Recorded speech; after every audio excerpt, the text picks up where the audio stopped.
በስመ አብ ወወልድ ወመንፈስ ቅዱስ አሐዱ አምላክ አሜን።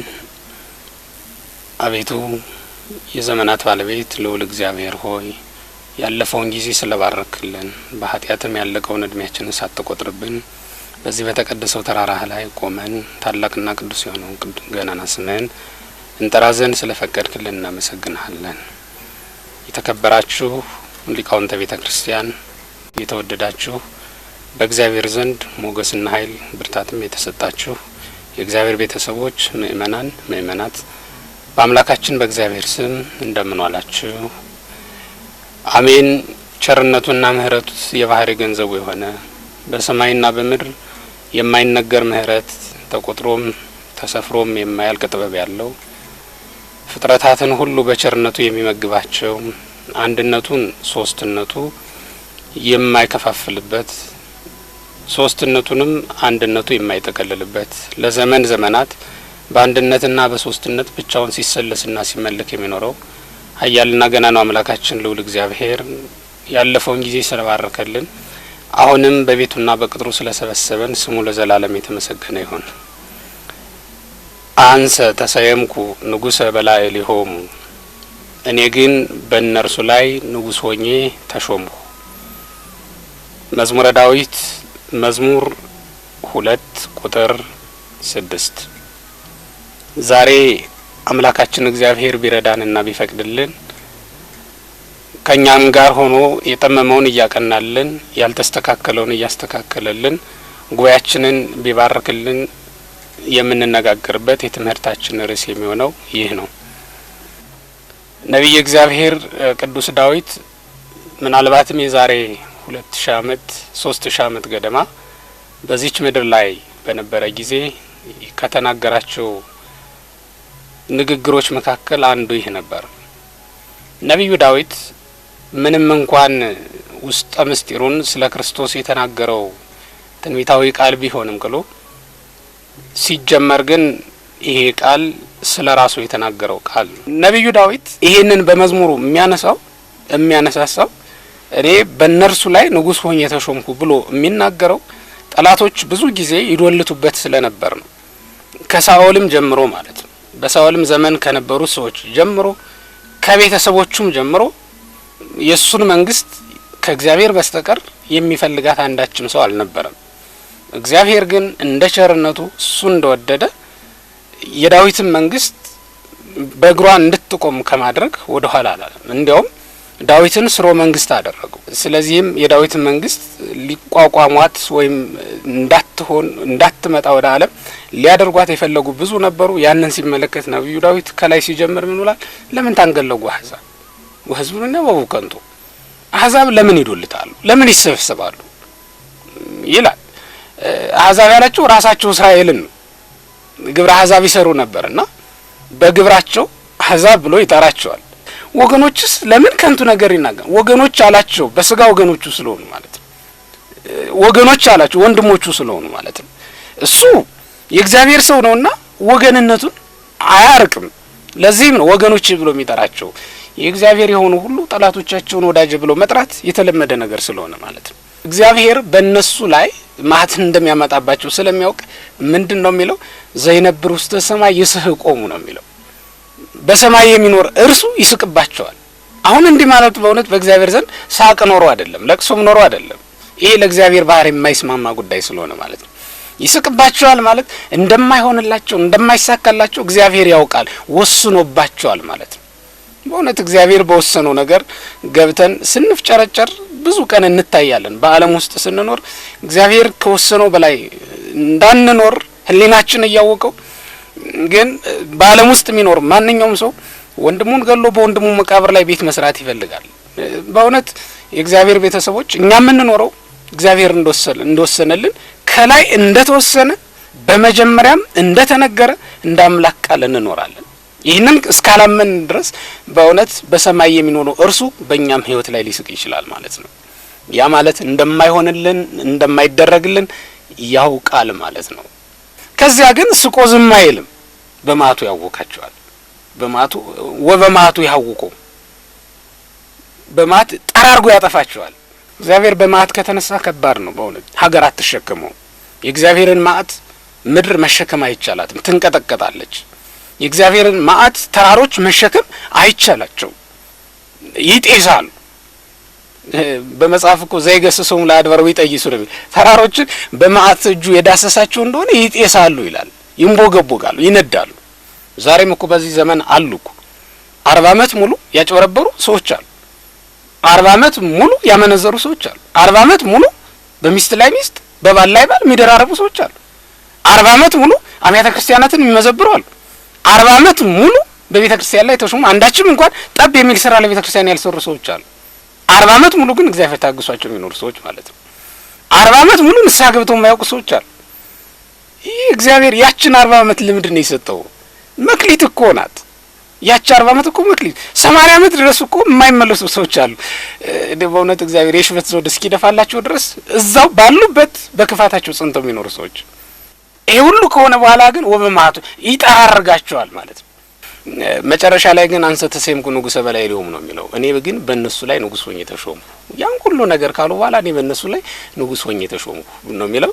ስለ ክርስቶስም ነው ይህንን ቃል የተናገረው። መድኃኒታችን ኢየሱስ ክርስቶስ እንደሚወርድ እንደሚወለድ በትንቢት አስቀድሞ ይነገር ነበርና ነቢዩም ስለ ክርስቶስ ይህን ነገር ተናግሮታል። በእውነት አይሁድ በሱ ላይ ብዙ ጊዜ ዶልተዋልና መክረዋል። 3 ዓመት ከ3 ወር እሱ ወንጌልን ሲያስተምር በነበረበት ዘመን ጊዜ ሁሉ ያልመከሩበት ያልዶለቱበት ጊዜ የለም። አልሳካላቸው። የሰማዩ አምላክ ግን ይስቅባቸዋል፣ ይሳለቅባቸዋል። መጨረሻም ላይ ወበማቱ ያውቁም በእነሱም ላይ ተፈጽሟል። 40 ዓመት ታግሷል። እነሱም ልክ ሳውልን እንደታገሰው ለሳውል የሰጠውን ያህል እድሜ ለእነሱም ሰጥቶ ለነሳ 40 ዓመት ታገሳቸው። በ40ኛው ዓመት ግን ጥጦስን አምጥቶ ከሮም የሮሙን ንጉስ አስነስቶ አምጥቶ በማት ጠራርጎ አጥፍቷታል ቤተ እስራኤል። እነሱ አንዱን ክርስቶስን ለ30 ብር ነበር የሸጡት። አንዱ 30 ብር አወጣ። አንዱ ክርስቶስ ውድ ነው። ያን ጊዜ በእውነት የሰው ልጅ ዋጋ የሚያወጣበት ዘመን አልነበረም። ረክሷል የሰው ልጅ። ስለዚህ ዋጋ የሚያወጣበት ዘመን አለ። መሸጥ ዋጋ ማውጣት በክርስቶስ ተጀምሯል። እሱ በ30 ብር የተሸጠውን መሸጥ፣ እነሱ ግን በኋላ ላይ 30ውን አንድ ብር ነው የተሸጡት። 30ውን አይሁድ አንድ ብር ረከሰ እንደገና መልሶ ማለት ነው። ኃጢአተኛ ሰው ምን ዋጋ አለው? ድሮስ ቢሆን ከእግዚአብሔር ጋር ያልሆነ ሰው ድሮስ ምን ሚዛን ይደፋል? የሚዛን ጉዳይ እኮ ነው። ሚዛኑ በእግዚአብሔር እጅ ነው። ተመዝነው ቀለው ተገኙ 30ውን 1 ብር ነው የሚያወጡት። ዋጋ ተመናቸው እሱ ነው። በቃ ከዚያ በላይ ያወጣው ይሄንን ነው ነብዩ ወበማቱ ያውቁም።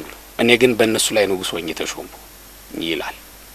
ይሄንን ሳምንትም የምናከብረው እኛ ይሄን ንጉስ ሆኖ የተሾመው አምላክ በእነሱ ላይ እንዴት ንጉስ እንደሆነ የምናስታውስበት ሳምንት ነው። መድኃኒታችን ኢየሱስ ክርስቶስን ወደ ዓለም ሲመጣ ብዙዎቹ የተቃውሞ ድምጽ አሰምተዋል። በተለይም አይሁድ። ለዚህ ነው ነብዩ አህዛብ ግን ለምን ይዶልታሉ ይላል። ለምን ያጉረመርማሉ? ወገኖቹ ስለምን ከንቱ ነገር በመጽሐፍ እስራኤል የእግዚአብሔር ወገኖች ተብለው ነው የሚጠሩት። በእውነት ወገኖቹ ተብለን ልጆቹ ተብለን የልጅነት ስራ ሳንሰራ የወገንነት ስራ ሳንሰራ የወገን ፍቅር ሳይገኝብን ብንቀር እዳው በራሳችን ነው። እግዚአብሔር በኃጢአትም እንኳን ሆነን እየበደልነውም እያለን ዛሬም ወገኖች ብሎ ይጠራናል። ዛሬም ልጆች ብሎ ይጠራናል። ወገን የሆነ ሁሉ ደግሞ ለወገኑ ፈጥኖ ደራሽ ነው። ከወገኑ ጎን ተሰልፎ ሁሉ ጊዜ አይጠፋም። በወገኑ የሥራ ቦታ ላይ በወገኑ ባሰማራው ስፍራ ላይ አይታጣም። ልጅ አባቱ ባዘዘው መንገድ ሊሄድ አግባብነት አለው። ሕገ ተፈጥሮ ይህን ስለሆነ የሚያዘን ዓለም እንዲያርፍ ብለው እሱን እንግደላል። ይሄ ይሰነንቅ ተለሃደቢሲ የሚታወል ሁሉ ዓለም ነው ያለው። እንደሞ ቀያፋ አንድ ሰው በእንገል ይሻለናል። ዓለም ሁሉ እንዲህ ከሚበጠበጥ አንድ ሰው በእንገል ይሻላል። እውነት ነው። ዓለም ሁሉ በዲያብሎስ ባመጣው መዘዝ ከሚበጠበጥ አንዱ ስለ ሁሉ ሊሞት ግድ ነበር። ስለዚህ ይህን ተናግሯል። እነሱ አላወቁም ሞቶም እንደሚገዛቸው። ሞትን በሞቱ ገሎ በሞት ላይ ስልጣን ያለውን በሞት ሽሮ አጥፍቶ እሱ ለዘላለም ነግሶ እንደሚኖር እነሱ ያውቁም ነበር። ይወረደው ለዚህ ነው እኛን ወደ ባህሪ አባቱ ያቀርበን ዘንድ ያወጣን ዘንድ ወደ ዙፋኑ ያወጣን ዘንድ ወደ ምድር ወረደ እኮ ነው የምንለው። ትሁት ሆኖ በትህትና መጥቶ የእኛን ትህትና ሰብሮ አጥፍቶ ትህትናውን በልዕልና ልዕልናውን በትህትና ሊሰውር እኮ ነው ወደዚህ ምድር የመጣው። የሱ ልዕልና በእኛ ትህትና ሲሰወር የእኛ ትህትና ደግሞ በሱ ልዕልና ተሰወረ። አሁን ሁለቱ ተገናዘቡ ማለት ነው። ትህትና በልዕልና ልዕልናም በትህትና ተሰወሩ ማለት ነው። እሱ ትሁት ሆነ ልዑሉ፣ እኛ ደግሞ ትሁታኑ ልዑላን ሆን። የወረደው ለዚህ ነው። ዓላማው ይሄ ነበር። ከድሀ ጎጆ ውስጥ አውጥቶ ወደ ባለጠግነት ሊያደርሰን ስለፈለገ እኮ ለዚህ እኮ ነው አንዳይሪሶ በእንዲያከሙ ከመተባሉ አንተሙ በንዴት እዚያው በሱ ድህነት እናንተ ባለጠጎች ትባሉ ዘንድ እሱ ስለ እናንተ ራሱን ድሀ አደረገ፣ ባዶ አደረገ ተብሎ መጻፉ። ስለዚህ አይደል ባለጠጋው ስለኛ ድሀ ሆነ፣ ድሆች ደግሞ ስለ ባለጠጋውኛ ባለጠጎች ሆን። እሱን ለማድረግ ነው ወደዚህ ምድር የመጣው፣ ሊነግስብን ነው የመጣው። አንድ ክርስቲያን ራሱን መላ ሕይወቱን ለጾም ሲሰጥ በብዙ ነገሮች ላይ ንጉስ ይሆናል። ክርስትና መንግስት ነው በራሱ። ምክንያቱም ክርስቶስ ማለት የተቀባ ንጉስ ማለት ነው። ክርስቲያኖችም ስንባል በመንፈስ ቅዱስ ቅባት የከበር ነው የተቀባን ክርስቲያን ነገስታት ነን ማለት ነው። ግን ንጉስነታችን በምን ላይ ነው ስንል አንደኛ በፈቃደ ስጋ ላይ ነው። በዚህ ምድር ላይ ስንኖር ዓለሙ ዓለመ ስጋ አጸደ ስጋ እንደመሆኑ መጠን ነፍስና ስጋ ሲሳሳቡ ነው የሚኖሩት። ሰው የበላ የጠጣ እንደሆነ አብዝቶ የበላ የጠጣ እንደሆነ ስጋ በነፍስ ላይ ተሰለጥንባታለች ይላል። ያ ማለት የሚሰራው ስራ በአብዛኛው በማንኛውም ሰው ህይወት ውስጥ መብልና መጠጥ ከበዛ የሚሰራው ስራ ስጋዊ ስራ ይበዛበታል ማለት ነው። በህይወቱ ውስጥ ይሄ ይበዛል። ምክንያቱም የመብል የመጠጥ ፈቃዱ ስጋን ማጎልበት ስለሆነ ማለት ነው። እናም ስጋን እንዳይጎለብት አባቶቻችን ምን ይላሉ? ነፍስ እንድትሰለጥን ጾምን አብዝተው ይጾማሉ። መብል መጠጥ ከበዛ ግን ፈቃደ ስጋ ይበዛል።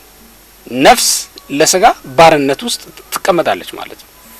ነፍስ ለስጋ ባርነት ውስጥ ከሆነች ደግሞ ሰው የኃጢአት ባሪያ ተብሎ ይጠራል ማለት ነው። ሁሉ ዘይገብር ኃጢአት ገብረ ውእቱ ለኃጢአት እንዲል መጽሐፍ።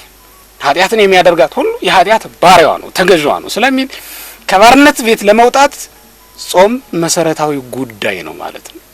ያን ጊዜ በእውነት ስጋውን ለነፍሱ ያስገዛ ሰው ነፍሱን በስጋው ላይ የሾመ ሰው እኔ በእነርሱ ላይ ንጉስ ሆኜ ተሾሜባቸዋለሁ ማለት ይችላል። ምክንያቱም በስሜት ሕዋሳቶቹ ላይ እሱ ነግሷል። ጾም የነገሰበት ሰውነት በስሜት ሕዋሳቶቹ ላይ የመንገስ ስልጣን አለው። አፉን የመቆጣጠር ስልጣን አለው። አይኑን የመቆጣጠር ስልጣን አለው። እጁን የመቆጣጠር ሌሎችንም የስሜት ሕዋሳቶቹን በእውነት የመቆጣጠር ስልጣን አለው።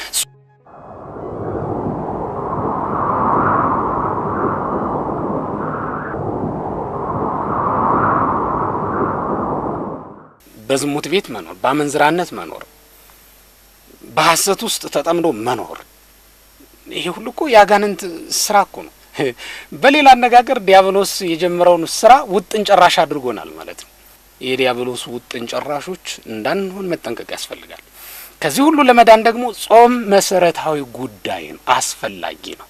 አባታችን አዳም ይሄን ሁሉ ትውልድ ያፈራበት መንገድ ነው ጾም ማለት።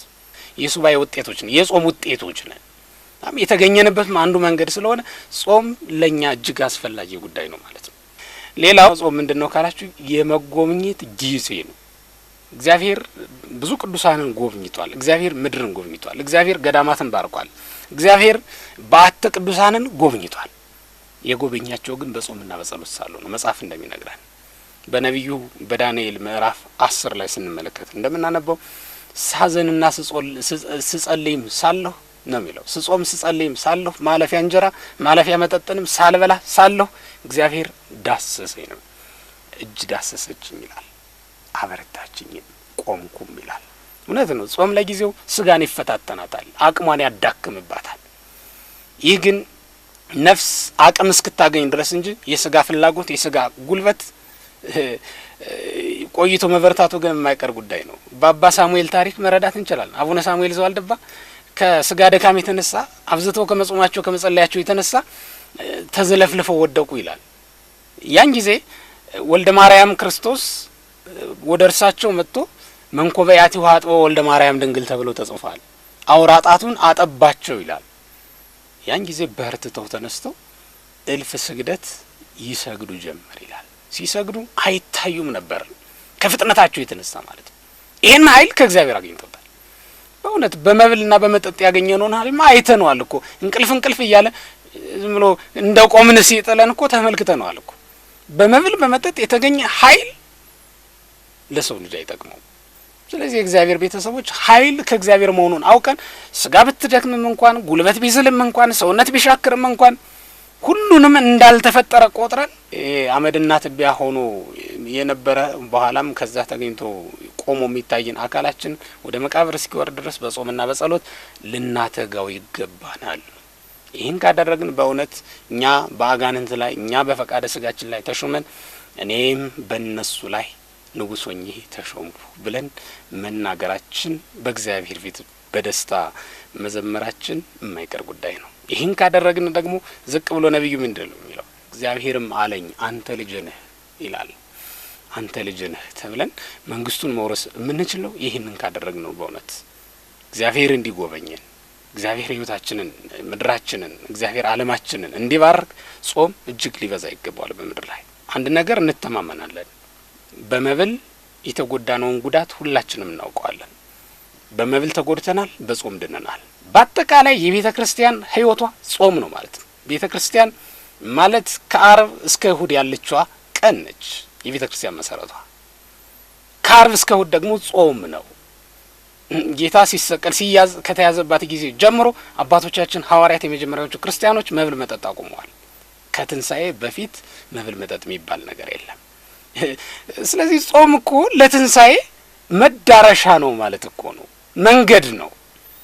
ትንሣኤ ላይ እስክንደርስ ድረስ መብል መጠጥን አውግዘን ክፋትን ሁሉ ከኛ ርቀን በፍቅር ሆነን በአንድነት ሆነን እግዚአብሔር እንዳዘዘ ልንጾም ይገባናል። ያለ ጾም ትንሣኤ ላይ መድረስ አይቻልም። ያለ ጾሙ ሁሉ ትንሣኤውን አያምኑም። ያለ ጾሙ ሁሉ የትንሣኤውን ክብር አያዩ። አይሁድ እኮ ነበሩ በመቃብሩ ዙሪያ ተኮልኩለው ነበሩ። አንዳቸውም ግን የትንሣኤው ብርሃን መመልከት አልቻሉም። ጾም እኮ በራሱ ቅባት ነው። ፍቅር እኮ በራሱ ቅባት ነው። ይሄ ሌላት አይን ምን ጊዜም ቢሆን ብርሃን የላትም። ዘይት የሌለው ፋኑስ እንዴት ሊበራ ይችላል? ዘይት እኮ ነው ጾም እኮ፣ ዘይት እኮ ነው ፍቅር እኮ። እና በፍቅር ሆነን ይሄንን ጾም ልንጾም ይገባናል። የቤተ ክርስቲያን መሰረቷ ጾም ነው፣ ፍጻሜዋም ጾም ነው። በወዲያኛው ዓለም ስንኖር በመብልና በመጠጥ የምንኖር አይደለንም። አንድ ጊዜ በበላ ነው በአምላካችን ስጋና ደም እሱ ለዘላለም ምግብ ሆኖን በቅዳሴ በውዳሴ ለዘመናት እንኖራለን። ስለዚህ ቤተ ክርስቲያን በወዲያኛውም ዓለም የምትኖረው በጾም ነው። በዚህም ዓለም ጾምን ትጀምራለች። በጾም ተጀምራ መጨረሻዋም ጾም ነው የሚሆነው ቤተ ክርስቲያን። ቅዱስ ጳውሎስ የሚናገረውን ቃል ልንሰማው ይገባናል። መብልኒ ለከርስ ወከርስኒ ለመብል ወእግዚአብሔር ይስዕሮሙ ለክልሁ። ሆድ ለመብል ነው፣ መብልም ለሆድ ነው። እግዚአብሔር ግን ሁለቱንም አትጠራጠሩ ይሽራቸዋል ነው የሚለው። ለሚሻር ነገር ልንተጋ አይገባም፣ ለሚቀር ነገር ልንተጋ አይገባም።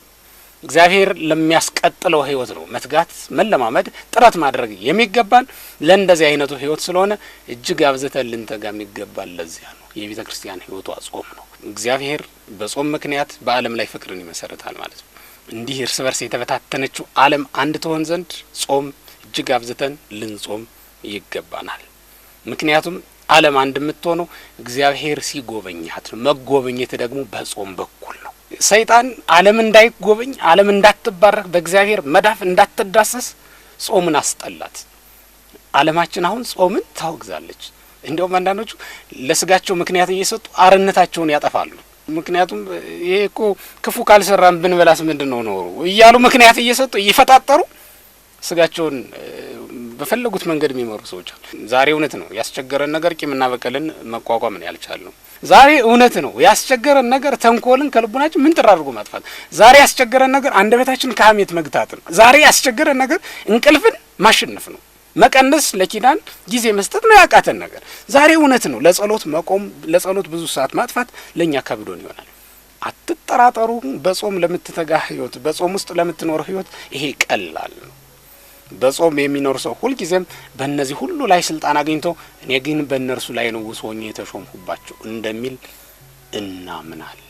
ያ በመነኮሳቱ መጽሐፍ ምን ተብሏል? ጾም የሁሉም ነገር መሰረት ነው። እስመ ጾም ማለ ጸሎት ወህታ አላርምሞ ወነቃላንም ወጥንተ ኩሉ ገድል ሰናይት ነው።